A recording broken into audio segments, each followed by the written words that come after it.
Welcome everyone to Adrenaline and Instinct. Today we have Kincade Pavich.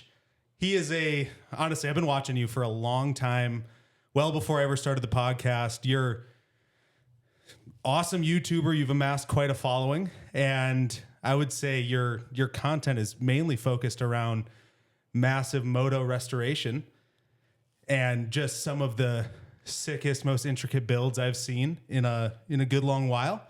You're also a rider of dirt bikes, which I love, but welcome to the show, dude. Appreciate it, man. Nice to meet you. Thanks for having me. Excited to be on it. Of course, man. So how's what you been up to? What are you doing these days?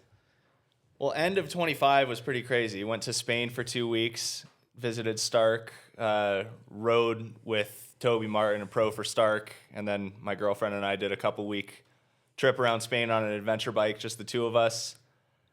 And then I was home for a week and then did a 2-week trip to Nepal. Doing a whole dirt bike adventure there with Himalayan Life Adventure, which was pretty incredible. Okay, we're going to get into that. And I got some extensive questioning around that. But first, I want to dive in a little bit to your backstory. Because even jumping in, I mean, I've watched a ton of your videos, but you get glimpses. I hear a lot, you've traveled because of your dad. But where did you grow up? Give me a little background on you. Yeah, so I lived in Flagstaff, Arizona until I was 10. And then my family picked up and moved to North Carolina, where I was through high school.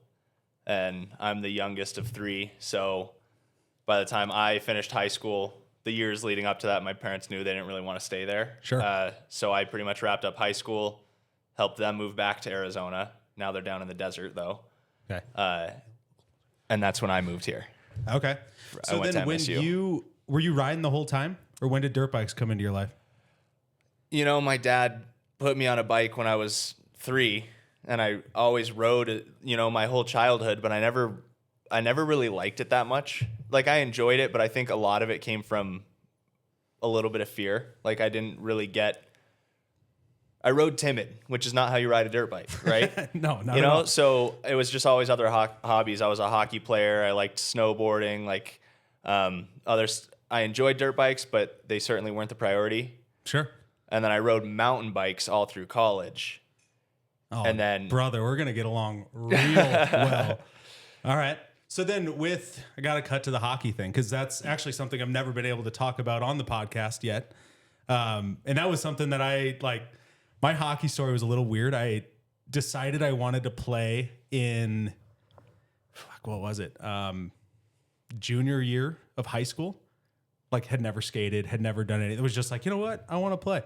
And I do this with a lot of things. I obsess and then just pour all my time into it, and ended up making the high school team. And then I've just kind of always played ever since. I'm not worth a shit at hockey, but it's one of those sports. I think it takes the most coordination. I don't know. What would you say? What's your take on hockey as a whole? I don't know where I'd put it with regards to coordination. When you, I wouldn't say I disagree. It's just, it's interesting thinking about, the subtleties on a dirt bike with a clutch and throttle and all the fine control. So different, but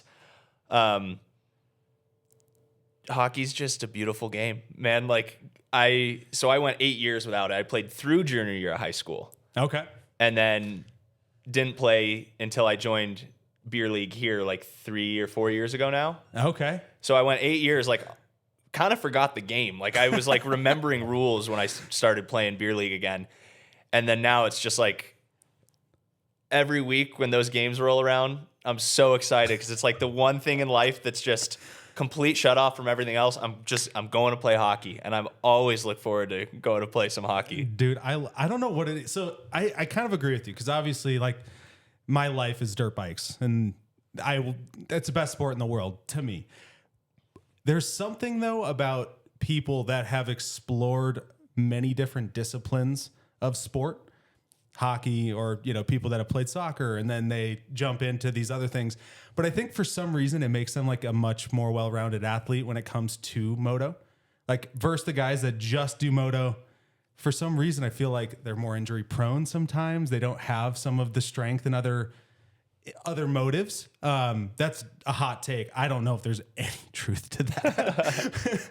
But that's like one of the things where, you know, and again, this whole podcast is kind of centered around like multidiscipline stuff. So it's like, I think anything that solicits that feeling, like you're saying, just like that thrill of like, dude, we're fucking playing today. Yeah. I love it.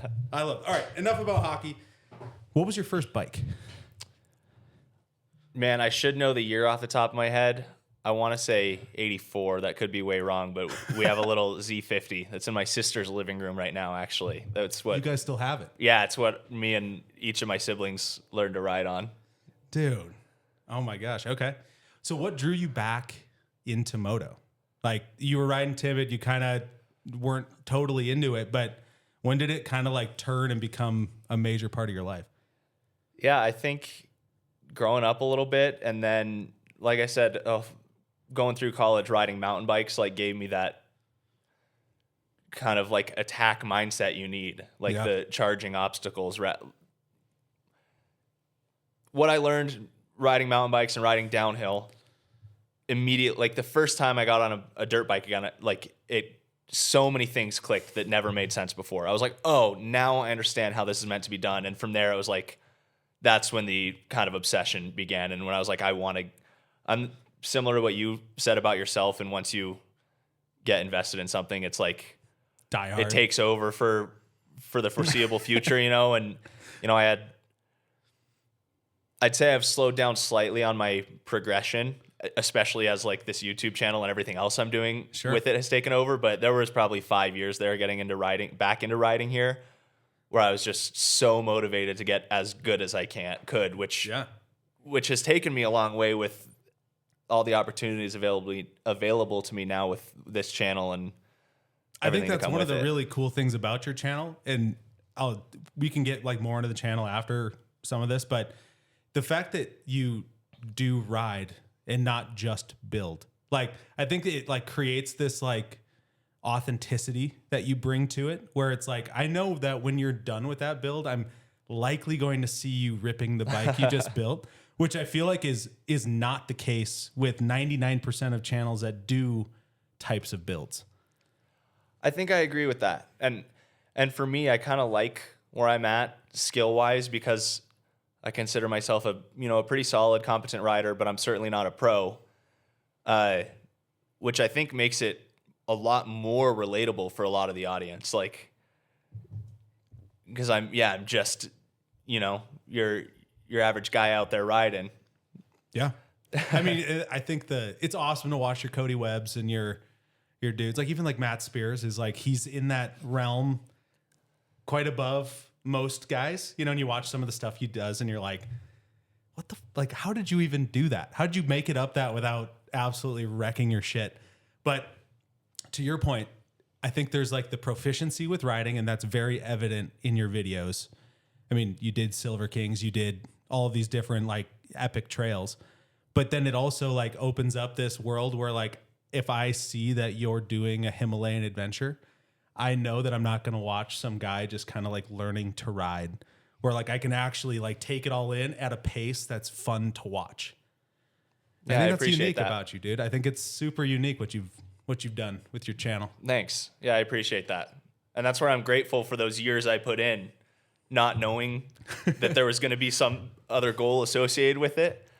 But I'm like, wow, I am really happy that I got to this point in my riding, because I do think it made the content so much more successful. Yeah. Content that I never knew I'd be making. Do you think when you went to mountain bikes, like even though you did ride and you rode timidly and you said you weren't like fully into it, but do you feel like a lot of that even transferred into mountain bikes kind of unknowingly? Or did you feel like you were starting back over when you got on a bike?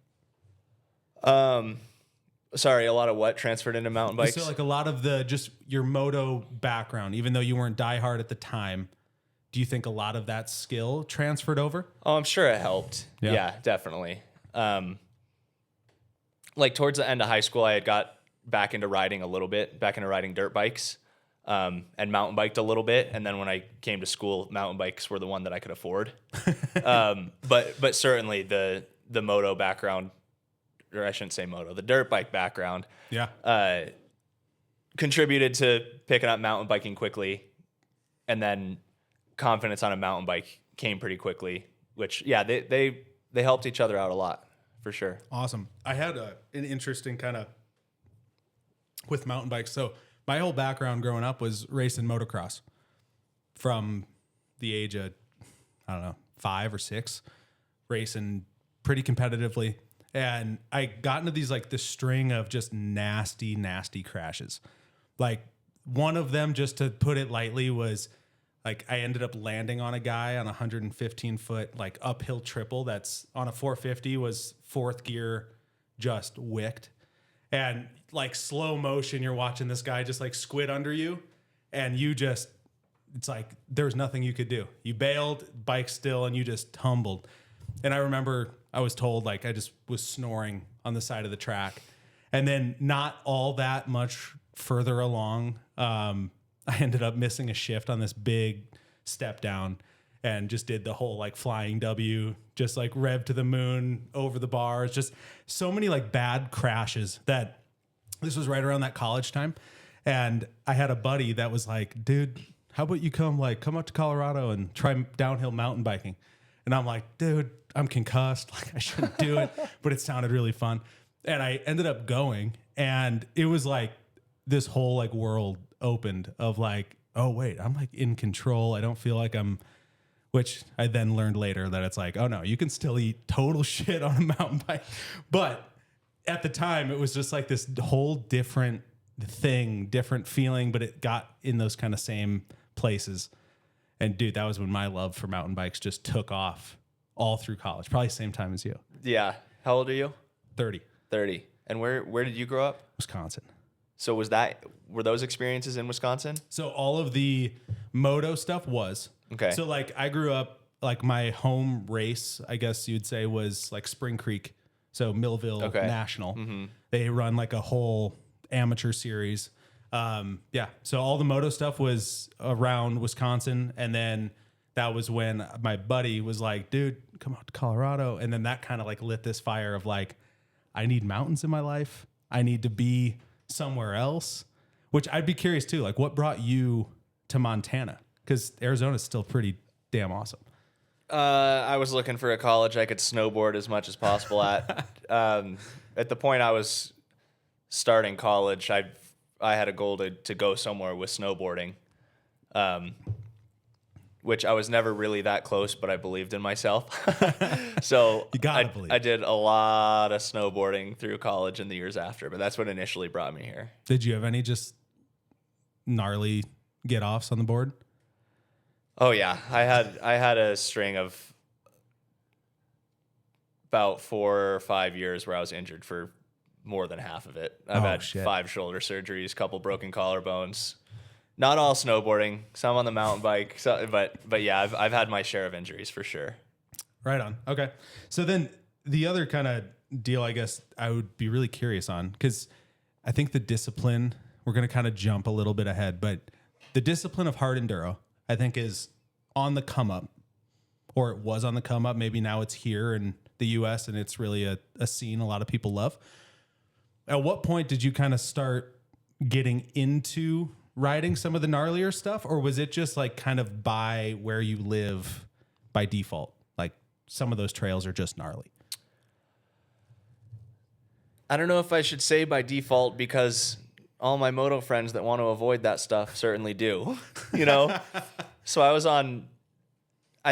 once I started progressing, I always liked the technical terrain. I enjoyed the challenge of it, and I was always on, most of my early bikes were 4-strokes, and I rode a lot of KTM 350s, which are really capable, but I started getting into more and more technical stuff, and that bike would still go anywhere, but then I start seeing guys on their 300s and kind of that extra edge it gives you. Sure. And XC was kind of the first discipline I really competed in and enjoyed here. Like I've done a good bit of XC racing, so it was just something new. And man, those XC races are just brutal. Hard enduro is just a different type of fun. It's still brutal, but it's like picking apart this course and this challenge instead of just like 3 hours of wide open. So anyway, I've always enjoyed tech, and then I just kind of slowly found myself more and more on those trails until that 200 popped up. which I had no real plan with that bike. I had one in high school. That was an '06, right? Yes. Okay. I had one in high school, and I was like, man, now that I know how to ride a dirt bike, I'd like to try one of these again. So I bought that bike, and then I was like, that whole plan just evolved to race it at Silver Kings, which was my first hard enduro. So how, like, I would love, because the first real hard enduro I did some like local one, was Silver Kings. It was 2 years before you ran your first. Okay. So I'd be just really curious on like, what was your take? Because you got the experience of like the James Stearns Silver Kings that was like fully put together and like just an insane week of riding. Yeah. But what was your take? It's really interesting with how many different mixed things I heard about Silver Kings and what people thought about it and how the event was run, because I was stoked. Like, that was by far the most fun I've ever had racing a dirt bike. And I knew that the following year I'd probably be moving up to A on a different bike, which is a whole different challenge in itself. But that B course on a 200, like I had the skills to do it, still technical, but just so much fun. Like, when I think about all our mountain trails around here, it was like racing on those. I had an absolute ball at that whole event. And like you said, like, it is like just this week that you don't think about anything else. Like, everyone's in this one place to enjoy this hard enduro event and everything that comes with it. And I was, after that first one, I was like, I'm definitely coming back. I think for me, like the love of it was because it was a rally. It's technically, I guess, the only moto rally in the US, or hard enduro rally, which means it's 3 consecutive days versus just a 2-day. Or it's cumulative. So like your prologue score gets combined with your day 1 and your day 2 for an overall, which I love because, like, for me, I had an awesome prologue. And then I shit the bed on day 1, dude. Like, I locked up, my arms were rigid by minute 20, like, into that day, dude. It was bad. My chain ended up snapping, or not snapping, but it ended up coming off the sprocket in the creek section. So it was like, dude, I was just like a mess that day. But then this third day was like, brought it all back together and just had like a tear. Yeah. And then ended up, I think, getting all the way back. It was like 49th in A or something like that. So it was like a good showing with some adversity. But on that 200, like, you don't have the ability to like lug up some of those hills, dude. Like, riding the 200 versus then the 300 that you rode the year after, like, what were the massive differences between those two bikes? Yeah, I mean, it was mind-blowing. Especially, I mean, I knew what I was getting into on that 200. That was kind of the point. Like, can this bike do this? And I did get to race the A course that final day on the 200. Yeah. And made it through the course, which was my goal. Like, I did one lap, and I did not finish it in time. And you guys are working through a ton of people. Yeah. Started at the very back. Yeah. Because realistically, where I sat skill-wise, I knew I was kind of mid-pack of A. Yeah. With the bike being the huge limiting factor. So it's like, can this bike do this? And I was really stoked on the whole experience and proud of myself. But to compare it to the 300, it's just, I mean, that 200, I'd get a run at some hills, maybe third gear, and then just downshift all the way to first. And it was just wide and abuse the clutch and hope it made it. Dude, a lot of people say like the 200s or like the lower CC bikes like make you a better rider when you eventually jump onto the 300. It was like awesome content though, watching the like just strung out over, passing guys left and right. The whole thing was just awesome, but I feel like maybe the bike, being the fact that it was a 200, like did it take pressure off from like feeling like you had the bike to do as well as you should do? I don't know that I really put any pressure on myself with that event regardless. I just look at it. I knew racing B class, it was the top guys are 14, 15-year-old kids who are amateurs on their way up in the ranks. Yeah. And like, I didn't have any expectations. First hard enduro, I was like, I'm going to make a video about this and I'm going to go have fun. Like, it's not like I'm one of the top guys out there competing for a title or wins. I was just like, I'm going to showcase my experience here. So that really wasn't a high pressure event. I mean, it is a world stage, which is insane. I think that's really great that you take that approach with it, because I think that makes that type of event so much more fun, and you can really just like soak it all in. Like, I know I've had a couple buddies that were like definitely more like top tier A, and they're like not willing to have a beer. They're going to bed at 7. They're like, it's a race weekend and you have to put an entire week together of solid riding to perform. Like, I'm thinking of like Nico Piazza and some of those guys. And it's a different event when you're looking at it from that lens. And then you have like the ladder where like, I mean, I remember a couple times like getting up in the morning and just being like, dude, I am like half the person I should be. When you let the night festivities go a little bit long. It was like a perk of living so close, like 10 minutes from there, so I could just bomb back and sleep in my own bed. But it was like, that was also like not a good idea. I get back, start a fire, hang out with the wife, and I'm like, what am I doing? I'm racing tomorrow. Yeah. So then next round, when you did silver, I know you rode the Stark a little bit. Yeah, I raced the Stark the first day. What was, battery life like? Was that I know you finished on fumes, it seemed like. Oh yeah, I mean it was a constant awareness of battery. I had the mode set for not necessarily to ride the fastest, but to ride the smartest. Sure. Because I knew battery was going to be the biggest, like would it make it? So my buddy towed me to the top of the mountain, because you got to ride 8 miles to the start, and I knew that there's no shot that bike would have made it if I had to ride it up. So my buddy towed me up. Shout out Brett. And then, I was just switching like anywhere that it was pretty flat. On that bike, you can move at like 20 horsepower. Sure. As long as you don't need the power. So anytime I didn't need it, I put it down to like 20 horse and was just going as fast as I could at that to conserve battery. And then, I ended up, the big hills, like I'd look down on one of the hills. I think it drained like 6 or 7% on one pull. Because when you need it, I'd pump it. I think that I think the max horsepower Moto had it was like 55. And a couple of the hill climbs I used it, and I looked down and be like, oh man, I can't do it. Like I gotta ride it at 35 and just go slower. I finished with 5%. Oh my! And the second day I wouldn't have finished. The second day was longer. That's the day I rode the 300. Did you make it back to the truck Nope. on that 5%? Nope. Killed it. Had to get towed back.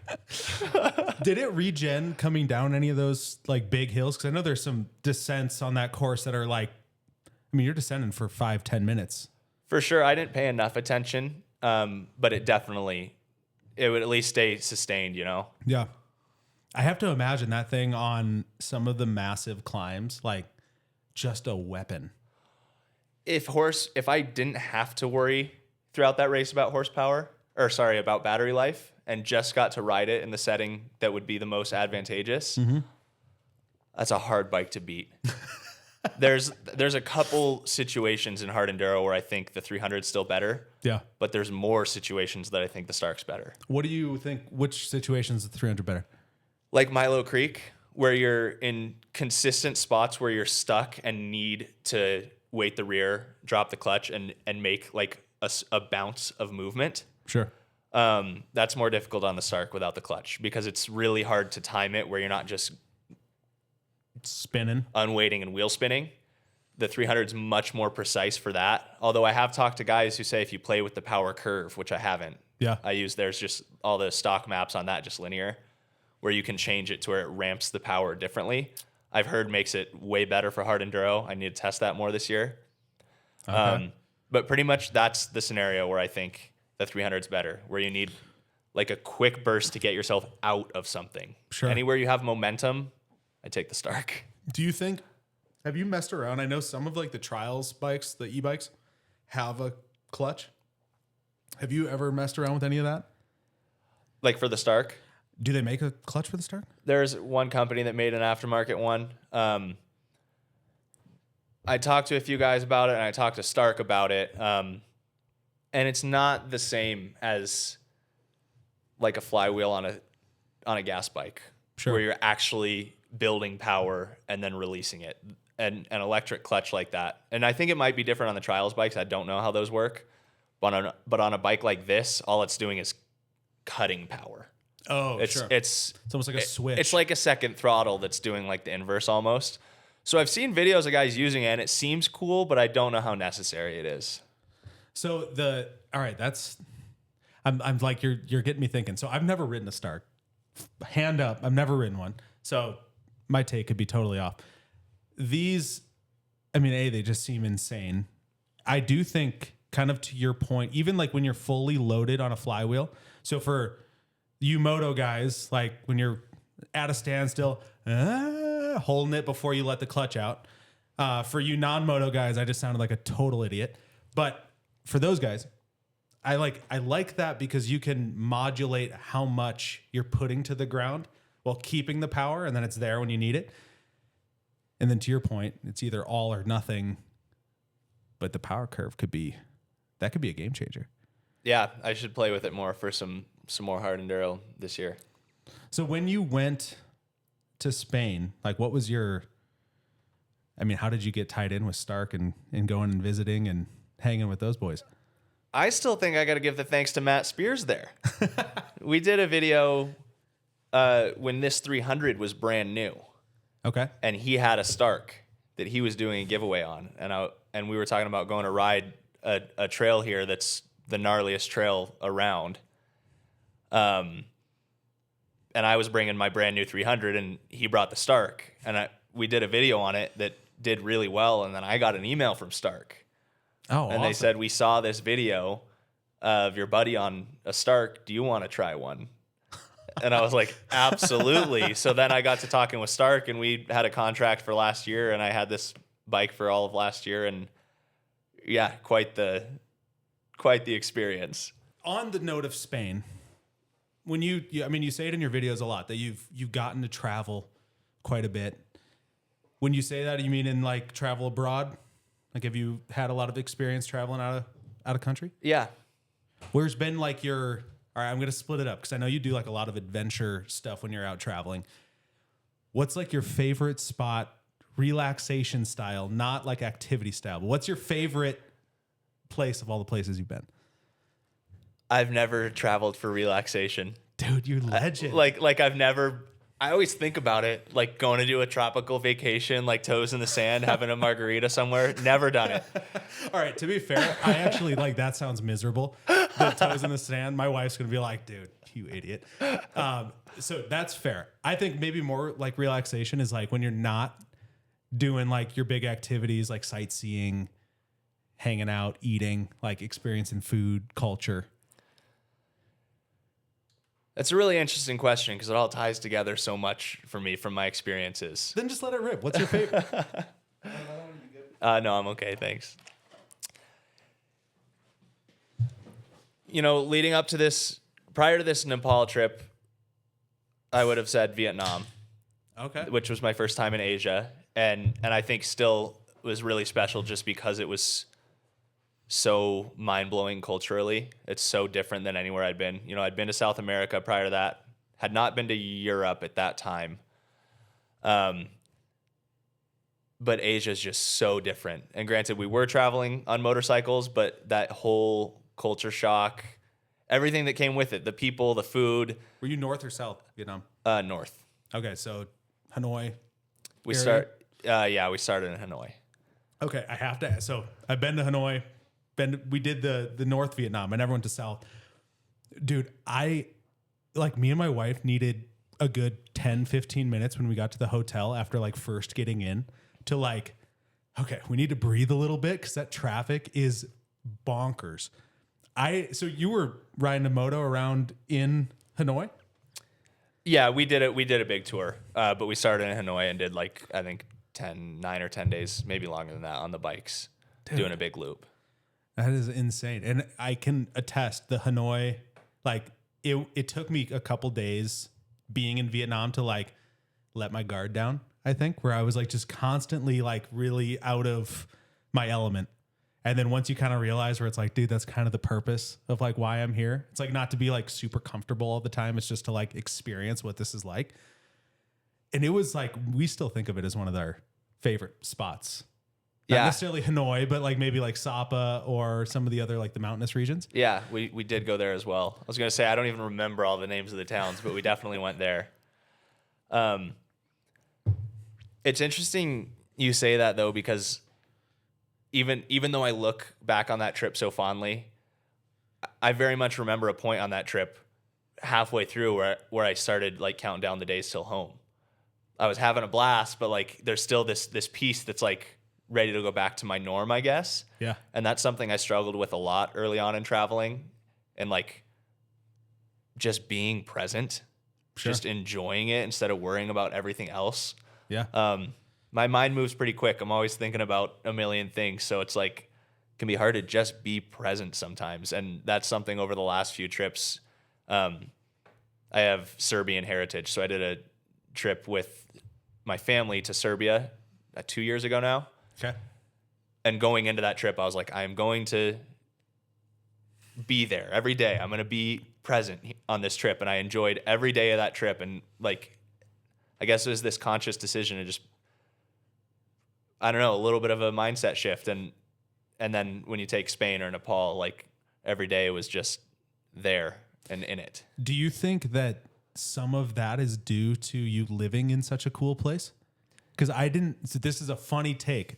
I didn't ever have that like homesick, I need to be back when I lived in Wisconsin. I absolutely get it now that I live in Idaho. It absolutely has to do with that. I think there's a piece of me that's just kind of who I maybe am as a person too, like enjoying I say enjoying my comfort, even though I'm good at getting out of my comfort zone.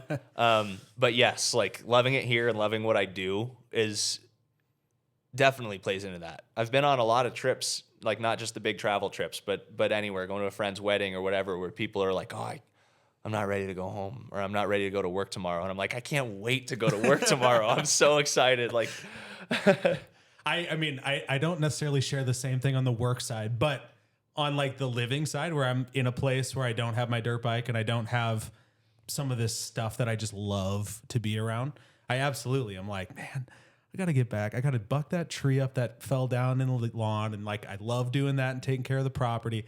And I like start going down this list of like what I need to do. And then I definitely do. I struggle with the exact same thing of that kind of like always living, a couple weeks in the future.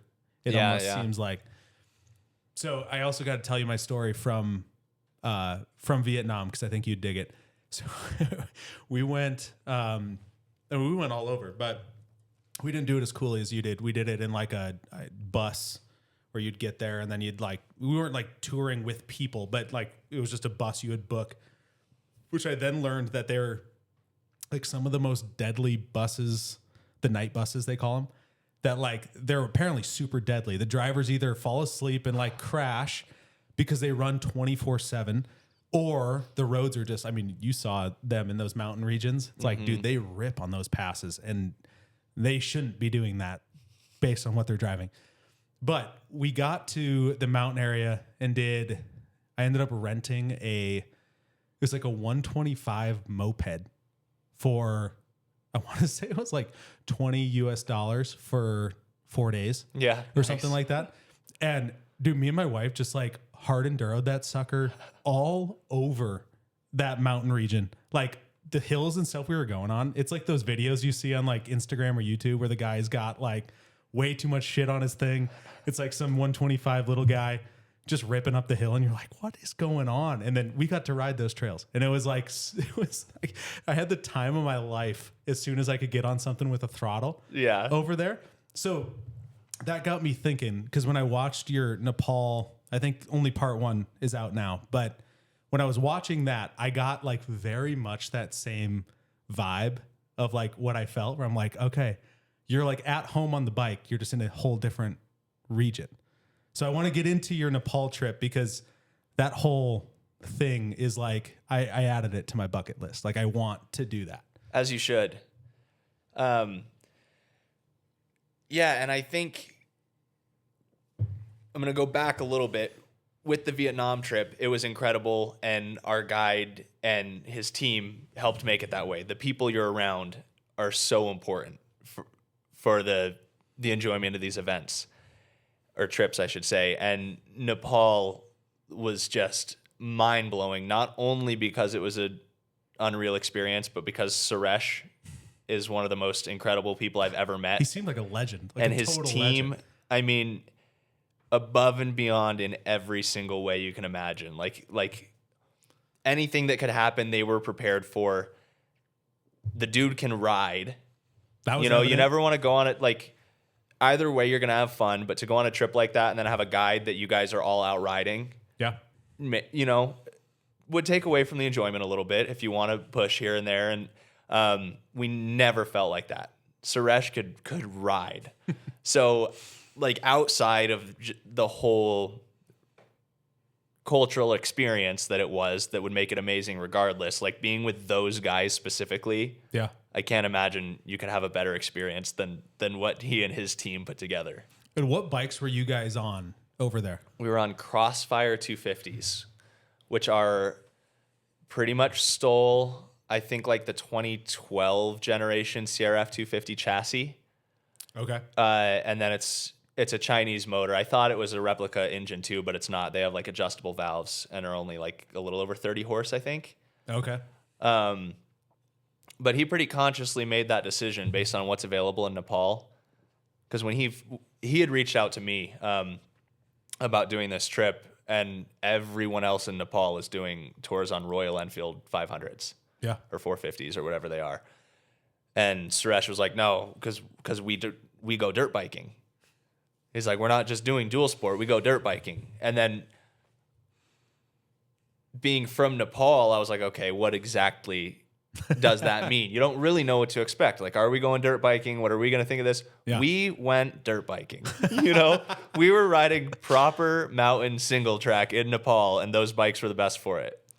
And they're pretty durable, reliable bikes. I mean, they're capable. We abused them. I mean, once you got past 9,000 feet, you're working them. They just don't have power. And Sure. And the stuff we were riding was gnarly. Like some of the stuff that I was like, man, my 300, I'd be working it up this. So you're just in first gear, abusing the clutch. The valves on mine went out of spec 3 times over the course of the trip. Our mechanic was, shout out Raju, worked his butt off that whole trip. And then I started helping him. Like I knew he was getting tired and they just didn't want to. They were just going to say no. And I was like, I'm coming to help you tomorrow morning. Like you got 3 other bikes to adjust valves on. So I adjusted valves on my bike one morning. And like, I wanted to go wrench on them too. Like part of that experience was like getting to go wrench with those guys across the world was fun. Dude. So I've never been to Nepal. What was the culture like?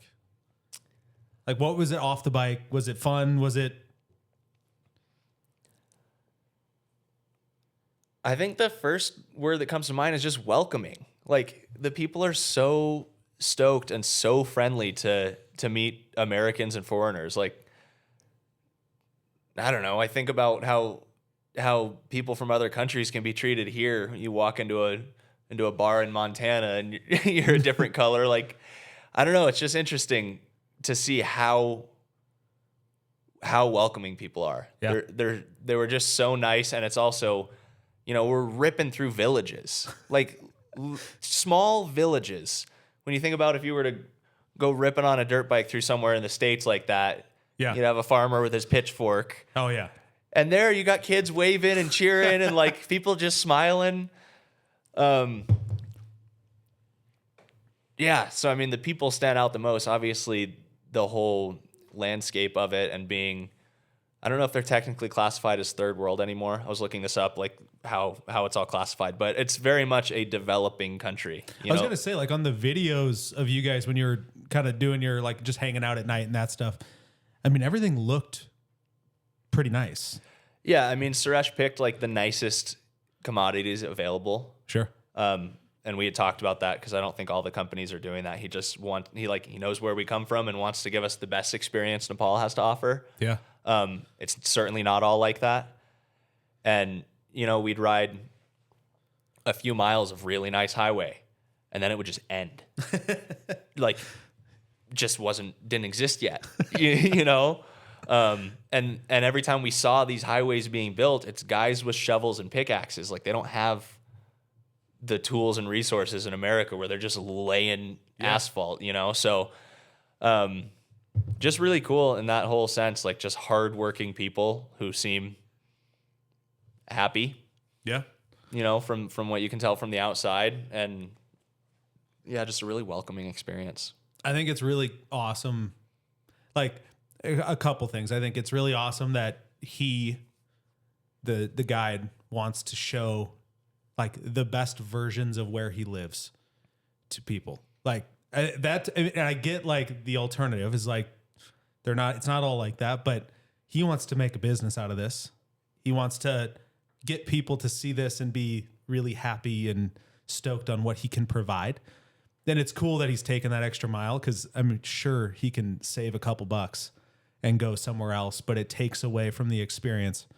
So hats off to that. He seemed like such a good guy too on the videos, which, you know, it's like, yeah, you can be selective on what you show on editing and all of that, but it's just like you can't fake a smile in the background every time he's on camera, whether he knows it or not.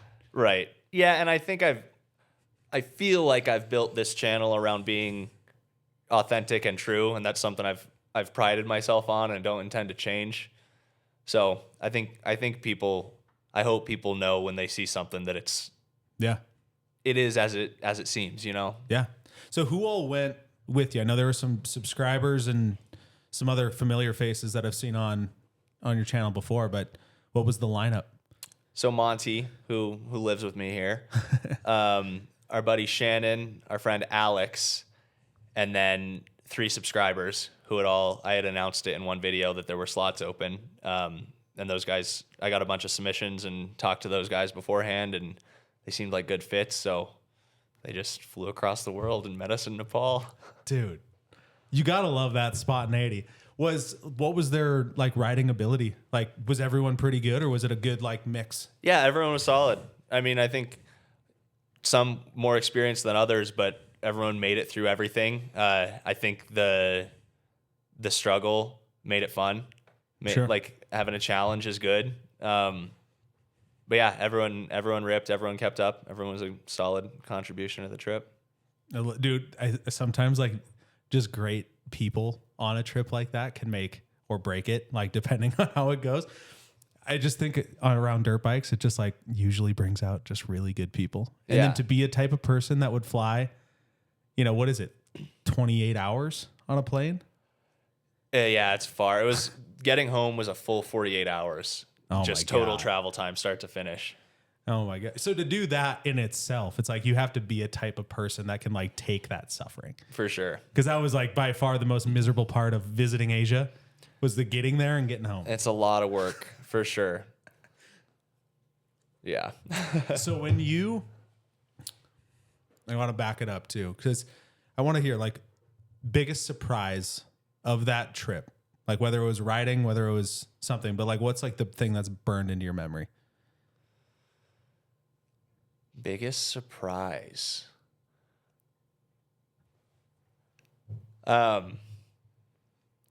a whole, the weather. I mean, Suresh told me what it was going to be like, but I didn't really believe that Nepal in December could be that lovely. Like the jungle, we were in t-shirts and we were riding in jerseys. And then even up north, like I was like, Suresh is just trying to sugarcoat this so that we want to come, you know? I'm like, there's no way we're going to be in the mountains not having to wear jackets. But it was just amazing. Like, yeah, the weather was really stood out to me.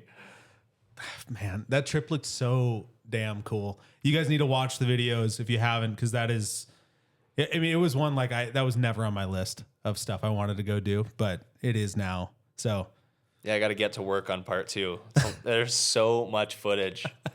What were the days like as far as like riding? Like, were you guys riding all day long, or was it split up pretty good? It was a pretty good balance. I feel like we normally started by like between 9 and 10 most days, and then we're always done before sunset with, you know, a little lunch break, a little tea break here and there. It was a solid pace. If it was the right amount of riding. Right on. All right, I'm switching gears to your channel because, I mean, that one's been one I've been loving to watch for a long time. But I want to get in. Like, what were you doing before your YouTube channel? I was making websites. No shit. I was a web developer for a company in Bozeman. Okay. And then I was working in a motorsports store for like 6 months. After I had quit that job, I knew I wanted a change. I didn't know what the change was. And then a few months in, I knew it wasn't that.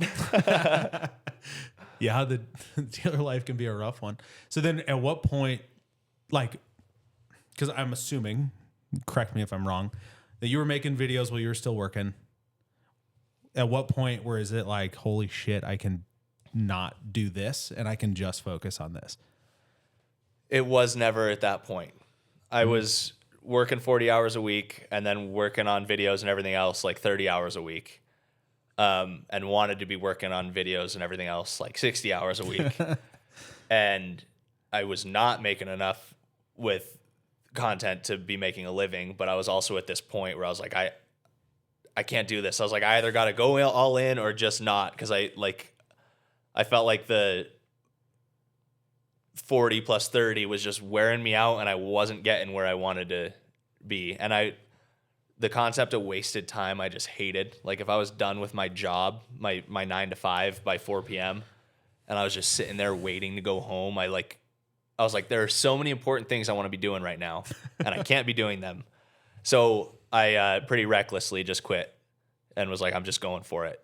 You know, I had some in savings and I was like, you know, I had family members who said, hey, if it doesn't work out, like, you're not going to starve. Like I had people in my corner, but I very much made it my goal not to have to use those resources. So yeah, the first year was pretty stressful and definitely a grind. Yeah. But I never had to use those resources and it just kept going. You know, there was a year of like every month calculating everything that was coming in and everything that was going out and making sure that it was not going to hit below zero. And then it started climbing. And then every year has been better to the point where, yeah, like it's no longer stressful. It's just exciting. Do you remember, was there like a specific time or was it just kind of like the blur of all of it? But like, when was it like, holy shit, this is working? Probably the CR250 build. I mean, like the lead up to that, like I knew it was working, but if you want like an aha like moment in time, yeah, that CR250 build did really well in all aspects. Like the giveaway, the YouTube video has 3 million views now. Jeez. It's my most viewed video. And that's a solid amount of ad revenue. Yeah. So I think that build just like proved to me the formula works, the caliber at which I can do those things is there. Sure. You know, like that was really my first, I want this to be perfection. I'm not going to worry about the budget. I'm just going to do it and see if it all works out. And it did. So yeah, I think that was, yeah, that project was big. Okay. That bike, I mean, was sexy.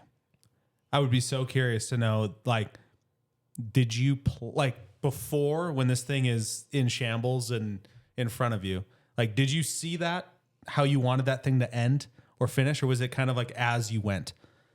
There's some of both. I mean, like picking colors on builds is hard. Like, I don't know if people really think about that. Cause I just kind of like, I will do mock-ups, but then you got to actually see it together to really know. So there are mock-ups, but until it's actually sitting there in front of you, it's not quite the same. Yeah. But yeah, you're designing graphics, you're picking colors for wheels, you're coding the engine. So as it comes together, you know what you think it's going to look like, but it's a long process to take that form, you know? Yeah. And when did you get into wrenching? Like, I mean, like to the CR250, because that is like a masterpiece, from an art standpoint, like that bike was beautiful. But thank you. That's not something that a lot of people can just like achieve. So when did it start? Like, what was the first thing you were tinkering on? So I got back into riding here in 2017. Okay. I think it was 2018. I had a CRF 250 that needed a valve adjustment, and my brother was in town, and I was like, "Oh, we're gonna have to see if we can take it to the shop." And he's like, "Why don't we just do it?" And I just remember thinking, We're not going into an engine. Like, no way. And then we watched a YouTube video and we did it. We screwed it up. We measured incorrectly and had to do it twice. But then we got that thing running. And I think that was a moment in time that made me like, oh yeah, these are machines that can be learned. And then I bought a KX 125 for $1,000 that popped up on Marketplace. At that point in time, I was like, I don't need 2 dirt bikes. Like, that's a lot of dirt bikes. And I was like, dude, is this a dumb thing to buy? And I was like, I'm going to buy it. I bet I can figure out how to fix it. It needed a top end. Never done any of that. So I just watched a YouTube video, read the manual, did a top end, made money on that bike. And that's when I started flipping bikes. So I think I did a little over 40 bikes over the course of like maybe a little over 3 years. Sure. I was trying to buy a house. My day job wasn't paying enough. I was hustling. So then somewhere in that, I filmed one. I time-lapsed it and I didn't think anything of it. I was not like, I want to start posting these on the internet. I put it on YouTube because that was the place for me to go back and look a couple years later if I wanted to go watch that build I did. Yeah. And that video got like 500,000 views. I checked months later. I wasn't even looking at it. And I was like, what the heck is going on? So that's when I just kept filming. And then it just became this hobby. Yeah. That I never had any thought or ambition of becoming my job until some ways into it when I was like, I wonder, but it was still like back of my head. Sure. What advice would you give to dudes or gals that are kind of in that same spot where they have like an interest in maybe jumping into building or, rebuilding an engine or doing more than your basic maintenance? Like, what's your take? Because you've done the full evolution now where you're happy. Yeah. And I think for me, it's really neat to still be able to see the side that let me try and think about what I'm going to phrase here. I have a snowmobile that I know very little about still. And when I have to solve things on it, it's like the same process. And I remind myself that I didn't know anything about wrenching on dirt bikes. And it was one thing at a time. The same as a sled. Like, I still don't know half of how that machine works, but the stuff that I've had to work on, I'm learning bit by bit. Yeah. So it's really just realizing that you can dive into anything. And people look at that CR250 and be like, how'd you get there? It's like, because I did a top end in a KX 125 that I didn't know how to do. And then I did a bottom end that I didn't know how to do. Like, it was one thing at a time. And I think one of the biggest pieces I've learned is understanding the concepts is really important. Okay. Like, I just installed the thermostat and cooling system and heated bars on this snow bike I'm building. I did not know how any of that worked last week. Yeah. And as I was thinking about installing parts and not knowing where they're going to go, understanding the concept was way more important. Once I understood what the thermostat did, how everything was routed, where it goes in and out, then I was like, oh, now I can mount all this. So I think spending time to read the manual or watch the video twice where you're learning information to like understand how the things work. Sure. Makes working on them make sense instead of just, I hope I'm doing this right. Yeah. All right, let's take a brief break. I want to give a quick shout out to Ride Loud, who happens to also be today's sponsor. It's a new app and apparel brand for the outdoor adventurers. They've spent the last 3 years developing this app, and it's about to be available on both iPhone and Android. They're really proud of the tech and focused on building a community around this thing. Download the app and check it out. You will not be disappointed. One of my favorite things with the Ride Loud app is the emergency contact integration. They make this totally easy. So when you're out on your adventure and you roll out, it's going to send an automatic notification to those you have as emergency contacts within the app, let you know where you're going, what you're doing to keep you guys safe. And with that, let's get back to the show. The other thing with all that is the alternative was bringing my personal bikes to a shop when things happened. And shops are so backed up, they're expensive. I don't know if I trust the guy working on my bike, to the point where I was like, I would much rather learn this than have to be out of my bike for a week. Yeah. I've had more, and I'm like, big advocate. Shops are great. Build a relationship with your local shop. Do it. But I don't trust them wrenching on my stuff. I just think once you learn the complexities of what's going on in there, I mean, I don't know. I'm more confident when my hands have touched it than someone else's, I think.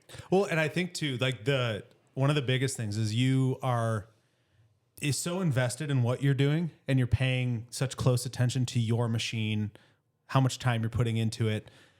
When you go into a shop and you look around and there's like a motor on this table, parts on this table, and it's just like there's 4 or 5 bikes in there. They might not be even wrenching on yours consecutively. It might be, I'm going to tear this one down, tear this one down. Like, yeah, there's so many things that can go wrong. And I've heard these horror stories of those things happening. I agree. I'm like, to me, I was telling you this before we started, that I'm at that cusp of like, I can do a top end. I'm okay on a 2-stroke bottom end ish. Like, I want somebody to check my work on something like that. But dude, I don't have the stones to tear into a transmission, 4-stroke stuff. See, but that's where it's like you do have the capability. If you got a manual and watched a couple of YouTube videos, that's well within your wheelhouse. It's just a matter of wanting to do it, or is there a necessity to do it? Yeah, I think that's important. And I will say, I'm sure I still have lots to learn with what I'm doing right now. And I very much made mistakes. I've had a couple big problems on bikes that I've rebuilt, and it's been a learning experience for each one. Yeah. And now, like, I've seen different videos and content of people building a motor. I'm like, ooh, like I wouldn't have done that. And maybe that took me a mistake or a couple more motors to learn that, So, and also that wasn't a bash on shops. No. Like there are a lot of great shops and a lot of great mechanics. I just find more peace of mind. As I've learned how many parts are in those bikes, I'm like, man, I like to be in control, I think. And almost maybe a better way to say that is, there are amazing shops out there, and there's also not amazing shops out there. And if you don't know and trust the one that you're with, then I think what you said totally applies, and I agree with it. If you don't trust them, then go the other route. If you do trust them, then use them. But to your point, there's pluses, minuses, all of it.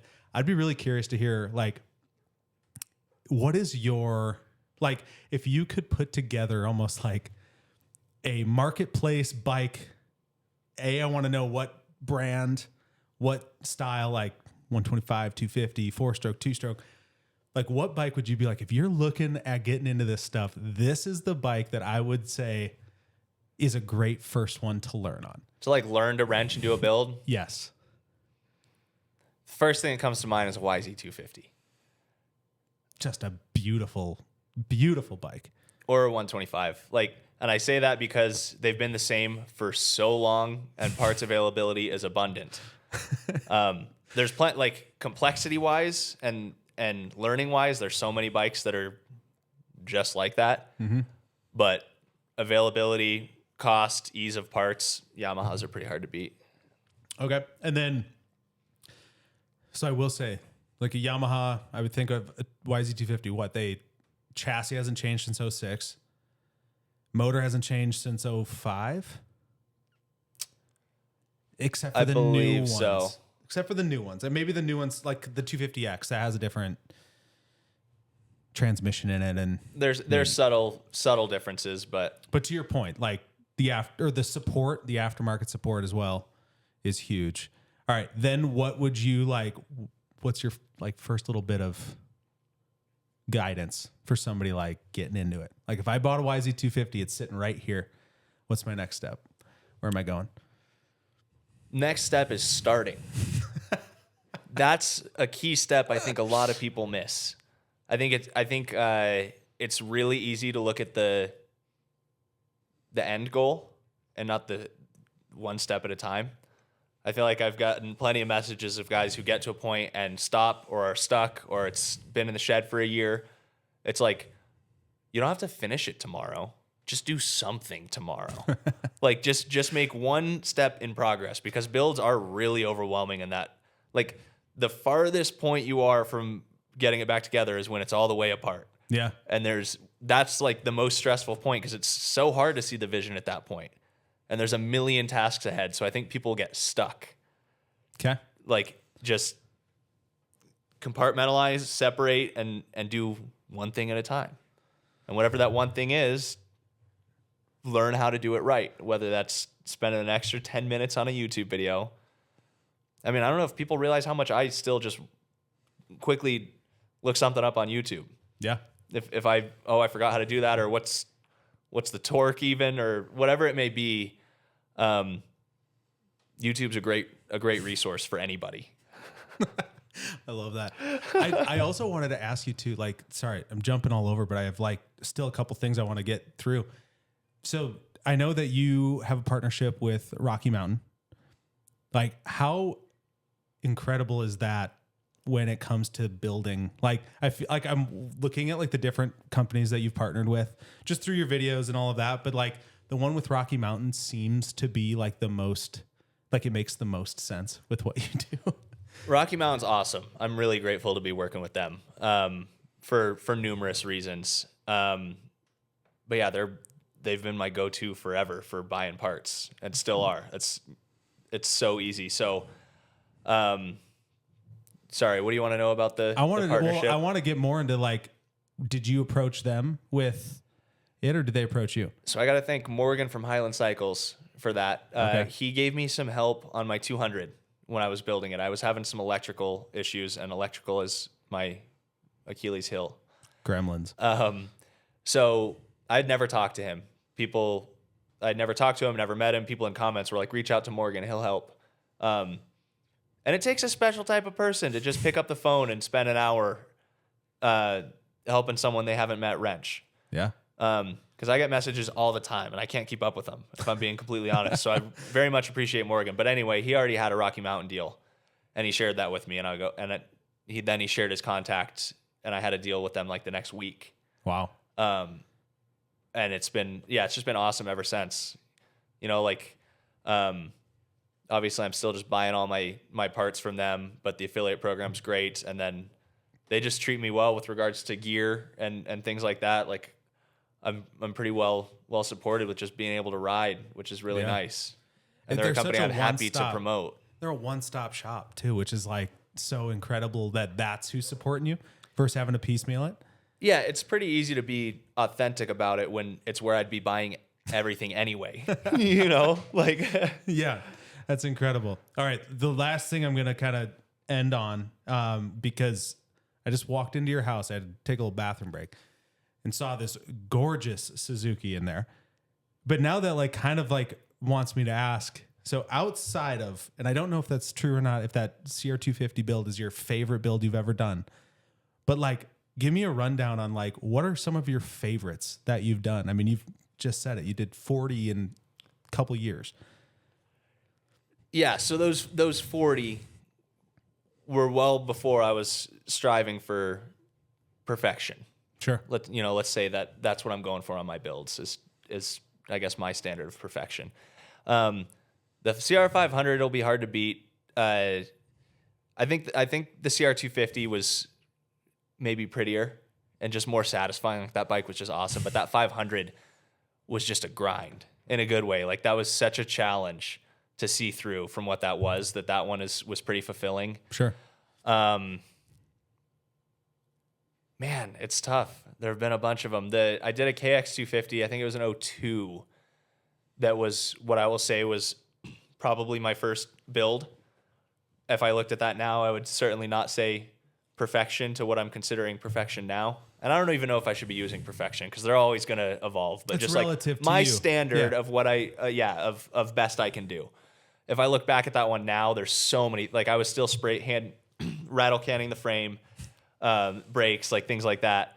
But it was the first bike that I touched everything on. Yeah. You know, ground up like every single component, restored or refinished or replaced. So that one was pretty special, I think, for that reason.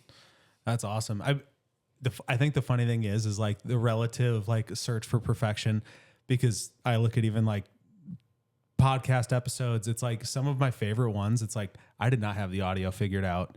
I didn't have video, but it was like in the first couple few where I'm like still like nervous to have conversations with people. And like, you're coming in, dude, and you're just like redlined, you know, like, oh God, what am I doing here? But like, those were the ones where you left and it was just like, yeah, like that was so much fun. And I can only imagine like when you're looking at those builds, it's like you have so much pride and just yourself in them. And again, like it's relative because you will always build and get better and better and better. And I'm sure 20 years from now, you're going to look even at that CR250 and be like, well, could have done this, you know, but maybe not, because that thing was freaking sexy. But with all due, I think that's like so unique and cool. And then the other thing I wanted to mention or ask you about is like the giveaways. So when you started doing those giveaways, like what was your experience with somebody coming in and like getting something they just won? Really cool. Really fulfilling. Like Trenton, a guy from Wisconsin, won that YZ300, was the first one I did. And yeah, like up to that point, all the bikes I'd done, I had just sold. And then there was, I think, one prior to that or two prior to that were getting reasonably like high level with the quality of parts and everything and the costs, where I'm like, well, this doesn't make sense anymore if I want to build them to this level and then just sell them to one person who has to spend an arm and a leg on this bike. So obviously I saw other people doing giveaways and wondered how they worked. And I really liked the idea. Like, I kind of look at it as a crowdfunded build for one lucky person. Sure. You know, like I like that someone gets to win them for so little invested, and that there's not a whole lot coming out of anyone's individual pockets to make that happen. So I think that's, yeah, it's everyone I've met that's won a bike makes it all so worth it. Like they've all been wonderful people who are so appreciative, and it's been like meeting, you know, another person stoked about dirt bikes that I never would have met otherwise. Yeah. Man, dirt bikes are cool. Well, hey, I think that's probably an awesome spot to end it. Brother, thank you for coming on. Next time I'm in Bozeman, we got to go ride some dirt bikes. All right, man. Well, thanks for having me. I appreciate it. All right. Cheers, guys. Thank you for watching.